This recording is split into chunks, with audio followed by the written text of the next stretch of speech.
I've been reading this book, Self-Knowledge, translated by Swami Nikhilananda, and I know I'm going to be sharing quite a few things out of this book. I mean, I've read the first couple of chapters after about 15 or 20 years since the last time, and I tell you, it's a fantastic book.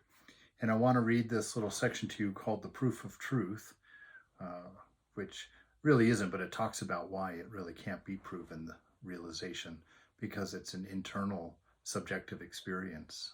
You can't bring people into your world behind the mind to experience it. So the proof of truth, ultimate reality is transcendental. Transcendent means not of mind, not of the body. This is an experience that happens outside of mind and outside of body, and most of us are not even aware that there is such a possibility. And that's why we have so much practice in order to go inward. And the reason we go inward is to find out about the inner world of our inner experience as a being. And we come to find that we are a witness that is watching mind and that is watching the body, and that there's this a space, as it were, a chasm, as it were, between the body-mind and the self, the experiencer. And so he says the ultimate reality is transcendental. It is not perceived by the senses or comprehended by the mind. So this is not something that we learn. It's not a sensation or a feeling that comes through the body. It is a matter of indubitable experience for the inmost consciousness of man. We'll get to that more at the end. He gives a nice final sentence on it. It is directly and immediately experienced without the instrumentality of the senses and the mind, and does not depend for its proof upon any external authority. You know, these inner visions, these inner understandings, part of the experience of them is just a serious high resolution experience. Like they're more real than the sense world. I've shared before the nature of this sense world is quite clunky. You know, even now, as I'm talking to you, these ideas are in my mind, and there's bits of reading that go into them. There's ideas that are around them. There's experiences that I've had that are around them. But all I can do is kind of squeeze them all and just create sounds, create words to describe them to you. And then you have to pick up just those sounds. I can't give you all of the source material. I can only give you the sounds. And then you have to reconstruct my thoughts in your mind, minus my experiences, my ideas, my readings, my understandings, my life experience behind it. And you have to then project all of your own onto those words to come up with a meaning. And this is life in the world. This is how clunky it is. And until you have that first experience, or an experience of direct knowledge, not interpreted knowledge coming through senses, but direct knowledge, direct to the consciousness of self, you can't see how clunky and how difficult it is to interact or to know anything in this world. So it's a really interesting event, or I guess ideal. The perception of the external world is neither direct nor immediate, but is dependent upon the senses and the mind, and is always colored by them. That's exactly what I'm saying here. You know, it's like these experiences, like I, as the self, one of the first things you realize through your practice is that I've never been touched. I've never heard anything. I've never smelled anything. I've never seen anything.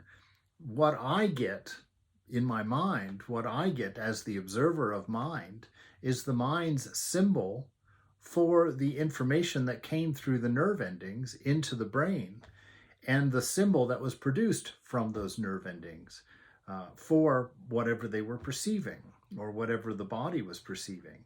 And so it's an interpreted reality. We don't get a direct experience of reality. You know, we don't even know where that information from this reality is coming from, because our sense organs, the ears, the eyes, the nose, etc., they are just as much a symbol for the source of the sensation as the sensations. You know, it's like we don't we really can't know a thing in and of itself, like what Kant said. We can only live in the mind. We can only access things in our mind. We can't access things in this assumed external world. So he says, on the other hand, the experience of reality is both immediate, the experience of reality, the reality being that which you really are, not this dream body, not this dream mind, but that which you really are, the observer. And the experience of this reality is immediate, meaning that it has nothing to do with time, because the self is outside time. Time actually belongs to mind and is measured by the rate of thinking. So he says it's that reality, the experience of reality is both immediate and direct, not coming through the senses. It's presented directly to the eye of the mind, the eye of the self, that you, which is the witness, and becomes possible when the senses and the mind, through the practice of rigid spiritual discipline, have been made absolutely calm, so that they become like a glass. They don't have any of their own distortions. Your thoughts and moods and ideas and hopes and dreams don't have an effect on them. They don't twist them to give them a certain color or a certain meaning in your story or a certain component to your egoism. They are pure and meaningful in and of themselves. It is the consciousness in man that experiences the universal consciousness, the two being in reality identical. And so it's a familiarity. This knowing is almost like a reminding. There's a difference between seeing a stranger on the bus and seeing your mother on the bus. One of them has a direct connection for you. One of them is charged and quite significant to you. The other one is very common every day and doesn't have much effect on us. And so it is with this realization, with this direct knowledge inside. Instead of just meeting thoughts, random thoughts that are coming along, dug up from the mind from, not spiritual, but material experiences, sensual experiences. Those are the common thoughts. We are exposed to those all day long, every day.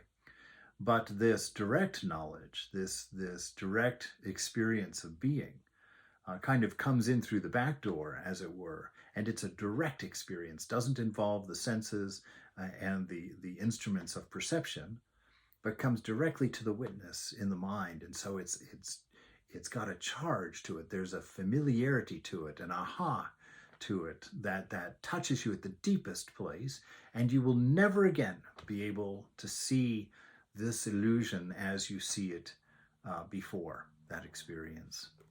And so this calming of the mind, so that it doesn't distort reality according to our egoistic story, that's what we do every day.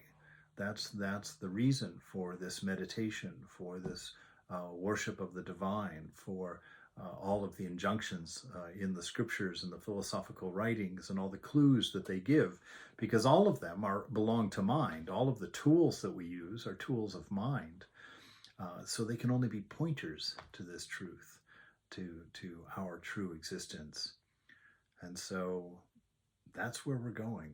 That's the nature of this game, and it's the reason nobody can show you, because it's something that can only be seen deep, deep, deep inside in the silence of the self, without the ego, without the mind, without thinking, without cognition. But it is part and parcel of what you are and requires no interpretation.